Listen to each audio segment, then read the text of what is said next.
Are you bored in your marriage? We were, and that led to some powerful discoveries that changed our lives.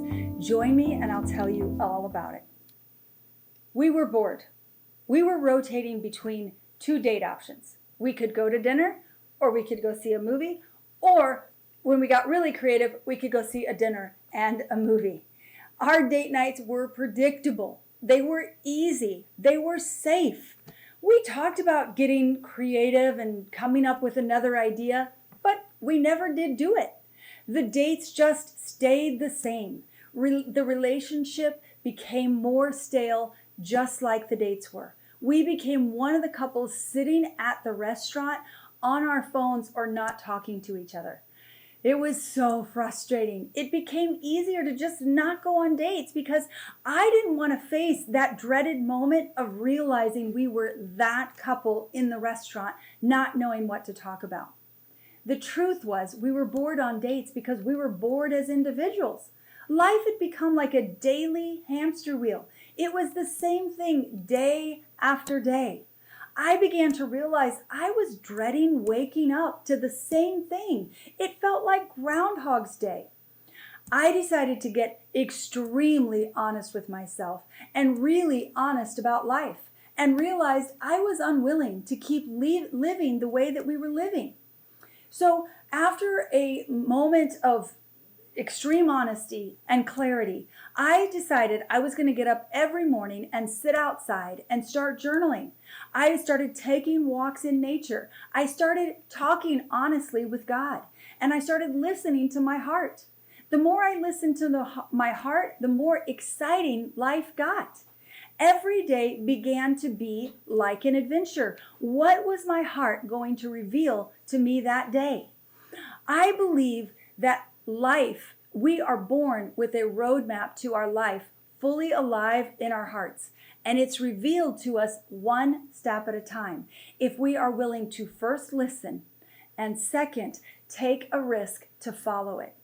When I started doing this practice, I was a workaholic. I was working 70 to 80 hours a week.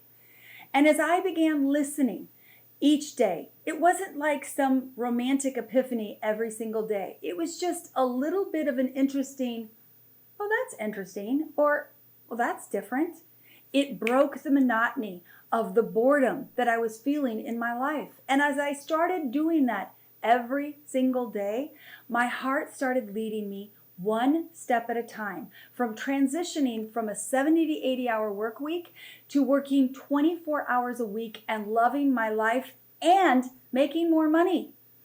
The first thing my heart led me to do was make a list of things that made my heart come alive. Before that, I needed to start figuring out what did make my heart come alive because I had no idea. But once I started doing that, I then made a list of what made my heart come alive. Things like watching the sunset, or watching the sunrise, hiking, gardening, cooking a home-cooked meal for my family. The next thing my heart led me to do was take a blank calendar and make time every day for at least one thing that made my heart come alive.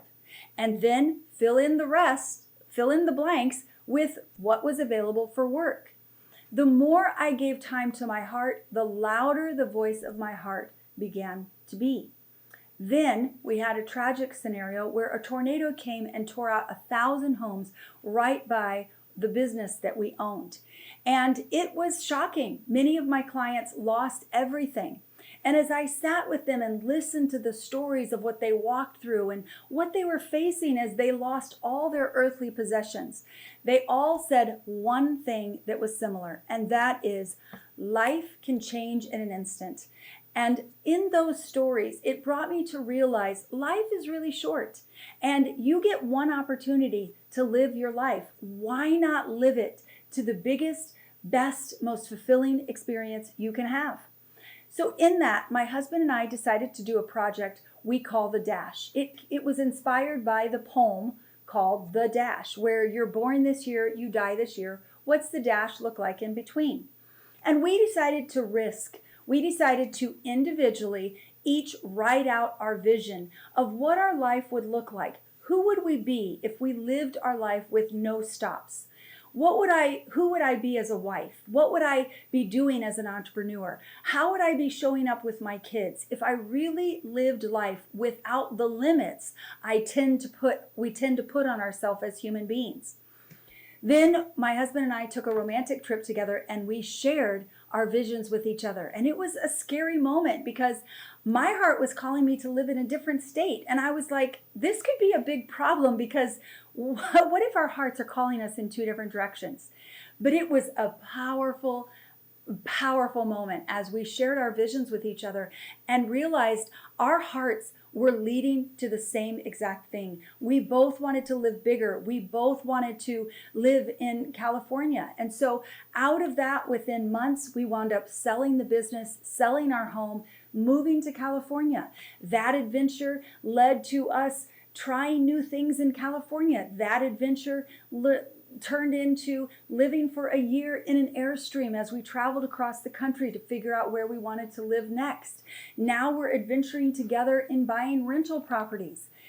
We went from being bored and being the couple sitting in the restaurant, not knowing what to say to each other, to learning to live a life that's adventurous, to learning to be excited. We don't run out of things to talk to each other about.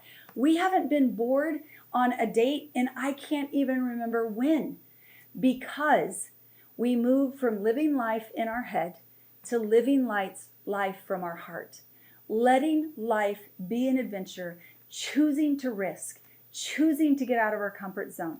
If you're bored, I invite you to consider you are living out of your ego. Our ego drives us to do what looks good, feels good, makes us be right, and makes us be in control. And what our ego does is drive us to Groundhog's Day. It drives us to boring. Boredom can kill you, and it can kill your marriage.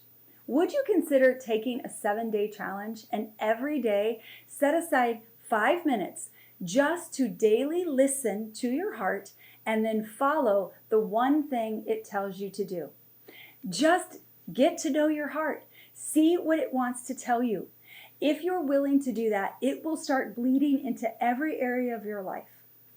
I love what Werner Erhard says when he says to be alive in any relationship is to be at risk.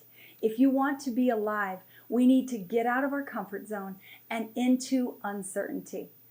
If you want to interrupt the boredom in your marriage, I have a free gift for you called 100 Deeper Connection Prompts and Ideas, and you can get the link to it in the description under this video. If you found this episode helpful, would you like it? And would you subscribe so you don't miss an episode? Let me know in the comments below if you'll take the 7-day challenge of listening to your heart. I look forward to seeing you next week. Hey, hun. Yeah, Do you feel bored in any area of our life right now? I do not feel bored in any area of our life right now. Neither do I.